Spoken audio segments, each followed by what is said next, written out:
શું ગીર જુગારીઓનો અડ્ડો બની ચૂક્યું છે? આવા જ કંઈક દ્રશ્યો છે તે સામે આવ્યા છે.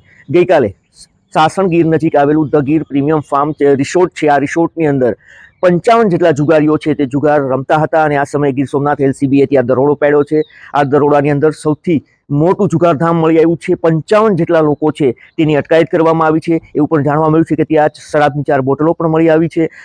2 કરોડ 90 લાખથી પણ વધારેની કિંમતનો મુદ્દામાલ છે તે પોલીસે કાલે જપ્ત કર્યો હતો.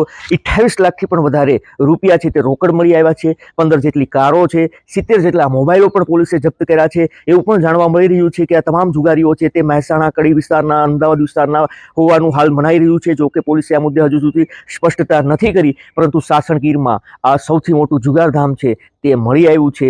ભૂતકાળમાં પણ આ વિસ્તારોના જે રિસોર્ટો અથવા તો ફાર્મ હાઉસો છે ત્યાં પોલીસે રેડો કરીને દારૂ શરાબના પીતા હોય તેવા લોકોને પણ પકડી પાડ્યા છે. પરંતુ સવાલ એ છે કે ગીર સોમનાથ જિલ્લા નજીક આવેલું સાસણ ગીર અને સાસણ ગીરનો આ વિસ્તાર છે ધ ગીર પ્રીમિયમ રિસોર્ટ, તેની અંદર આ જુગારધામ ધમધમતું હતું. આ તમામ જુગારીઓ છે જે ગઈકાલે પોલીસે અટકાયત કરી છે, તેમના ઉપર કાયદેસરની કાર્યવાહી કરી છે. એવું પણ જાણવા મળે છે કે ભાવેશ ગેમ્બલર નામનો કોઈ શખ્સ છે, આ શખ્સ આ તમામ જુગારીઓને અહીંયા પર બોલાવી એકઠા કરી અને જુગારધામ રમાડતો હોવાનું સામે આવ્યું છે. જોકે પોલીસ આ મામલે શું ખુલાસા કરે છે હવે તે જોવું રહ્યું.